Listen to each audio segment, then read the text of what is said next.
for Crew Jones. Needham on the stage. Director, stuntman extraordinaire Hal Needham on the stage with Bill and Bill Gravel. Hal! My name is Jamie Clarke, also known as the Darky Luke. Luke was gnarly!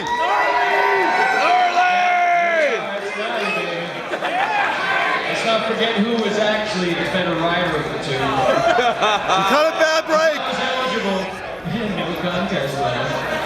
Somehow took my wheel. We also have Eddie, we have some great talented riders who are going to join us and playing Shine. See, this is the quality per people they are in the background, ready to perform the real heart of the show. I know there's, we'll wait for Sam and anyone else who might join us on the stage, but this is part of, maybe the best part of all of this is that a chance to celebrate with you, the fans, RAD, and a chance for you to offer up some questions to both Bill and Hal who are on the stage with us. Hal has directed me, as he often does, to repeat the question. So let me open up the questions to all of you. Does anyone have a question that they would like to pose to the director of the film or to its endearing star, Bill Allen? Anybody out there with a question? Why don't you throw your arms up, because we're going to try to keep it sort of away from Animal House approach. And answer. There's a gentleman here waving his arms. I'll repeat the question. Let me have it. Let me hear your first one, big boy. Okay, hold it down, folks. Folks, I can't hear shit. Yeah! I got ears blown out. What? Be polite. I got ears blown out doing a film called Virgin Remagen in Czechoslovakia. And we're hearing aids on both sides. So when you're all talking and somebody's asking a question, I can't hear anything. And that's all right, but if you do that, then I gotta leave, you know? All right, so let's hear him again. And I still won't hear, that's why he can't tell me what he said. I'm going to repeat the question for you. What's your question? I got two questions. Hit me with the first one. First one for Billy. Do you still talk to Aunt Becky from Full House? That was a question for Bill about Aunt Becky. Do I still talk to Aunt Becky? And the answer is yes.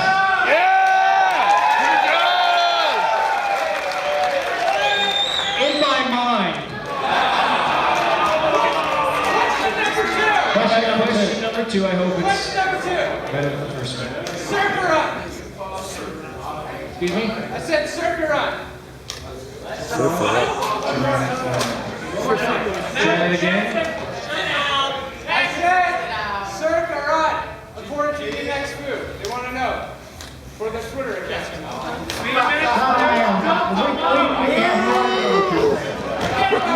Forget about it. We will forget about it. Let's not forget that we have a rare occasion for Bill and Hal to come all the way up from California to visit with us tonight. So let's ask some good questions. Yes, sir. What's your question, young fella? I'm gonna move forward. After all your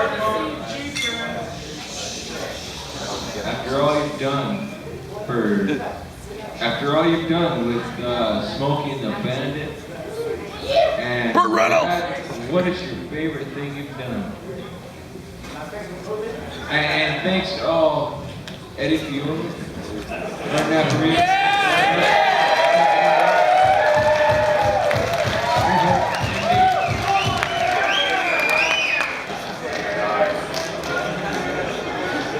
I think the gentleman will know my favorite movie, I guess, that I directed. My favorite movie wasn't the one that made the most money. The one that made the most money was Smokey and the Bandit. The one I enjoyed doing the most was Hooper, because it was about a stuntman. And in case you folks don't know it, I was the highest paid stuntman in the world.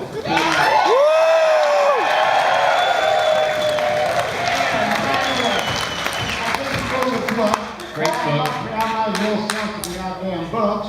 I wrote a book called Stuntman Behind Me. It's my car crashing, plane jumping, bone breaking, death-defying Hollywood life. Yeah! questions out of the group. This gentleman here, yes, with your hand up. What was it like working with Ray Walston, which was Mr. Hand?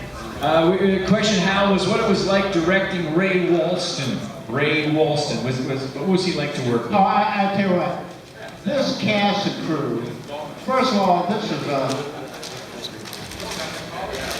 the hell is going on? If I was about 40 years younger, I'd kick some ass.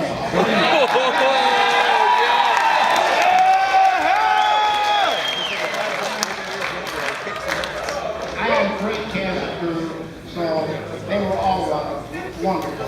But he particularly, because I worked with him many times, he told me what the attitude and everything he was going to have, and I said, go for it.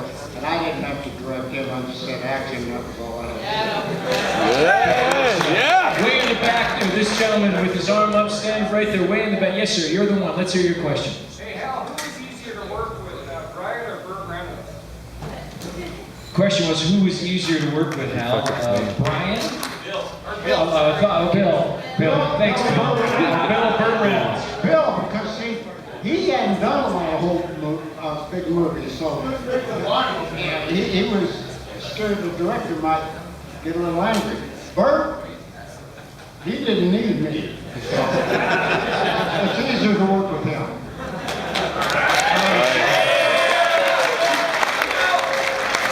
Yes. Hal and Bill, we have a question way in the back of the room. Speak really loudly on it. Yes, sir. I got a question for Bill. Can I buy you a drink? You can. Vodka tonic. Vodka tonic for Christopher Jones. A question over here to the left, gentlemen. We could do this all night, but let's hear it. What's your question? Was it intentional? The question is whether you start working on RAD 2. I think the people want to know how that came to be. Well, you used to be the guy in there that raised all the money for the RAD. You give us goddamn money, we'll make it movie.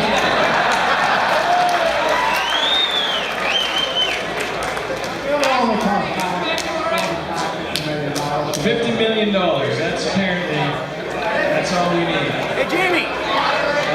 Jamie! Luke works for free. What the hell are you talking about? You didn't pay me much last time. Question right here. Yes, sir. The question is, why is RAD not on DVD, gentlemen? Why is RAD not on DVD? You would have to talk to This guy. Alan. That's right. Talia Shire. Huh? Yeah. Talia Shire, because her husband, Jack Swartzman, was a producer and in charge of it. When he kicked the bucket, she owned it. So what she wants to do with it, that's what she does. So check in with Talia Shire. Okay. Hal has just like this gentleman in a GT shirt here. Yes, sir. What's your question? The original budget for RAD. The original budget. What was the original? How much money did you have to shoot this? $20. My salary aside.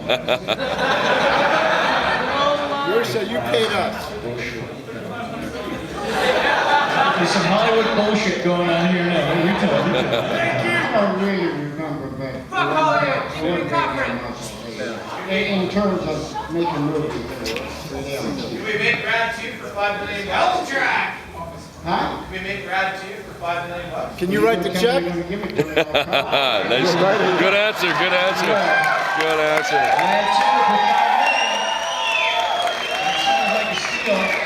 Let's grab a couple more questions.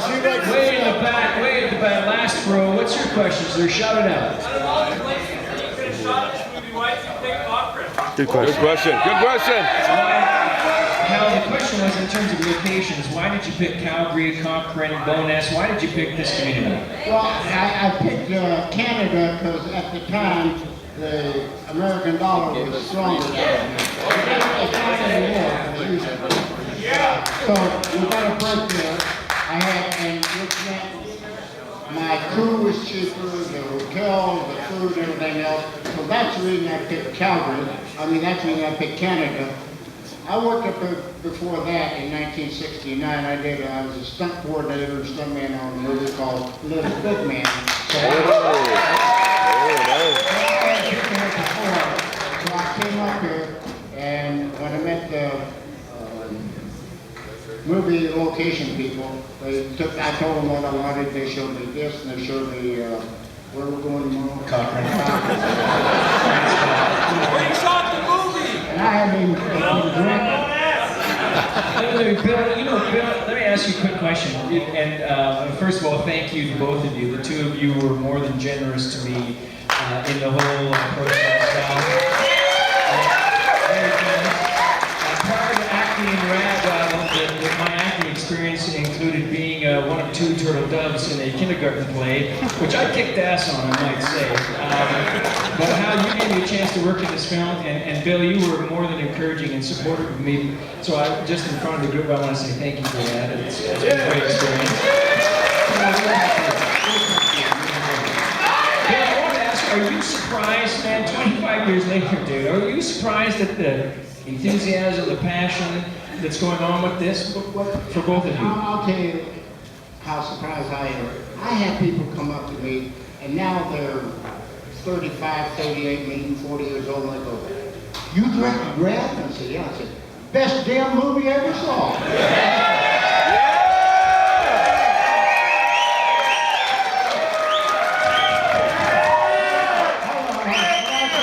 said, "Wait a minute, how old are you?" And he said, 30, 35, and I said, "Well, how can you?" He said, "Well, I was only 10 when you made it." Yeah, I don't know. A lot of people that I see, a lot of guys especially, that I see, that are in their 30s, 30, 40s, that all come up and say they love you.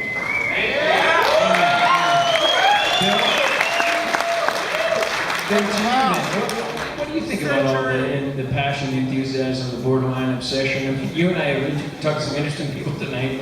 I've seen the show 800 times. That's creepy, but tell me about this. This is our crowd. These are our people, and these are the people that saw the movie 800 times and really took it to heart. And a lot of them went into biking. It all starts with the script. Yeah, good. Nice. Sam, one of the writers on. Sam, right over there.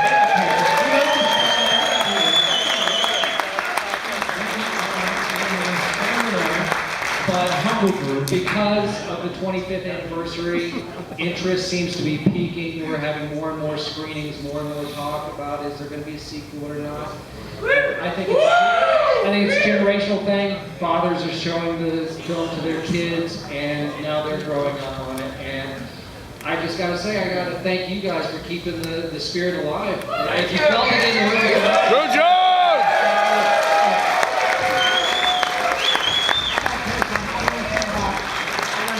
Directing, and I was sitting there watching, and as he and the girl were walking down the highway with their bikes, somebody up there said, "Why are they walking?" "Because I told them to." Oh, man. Well, I just want to say on behalf of Hal and Bill, thank you to the team that's made this possible. Brenda, you're the bomb. Brenda, thank you for doing that.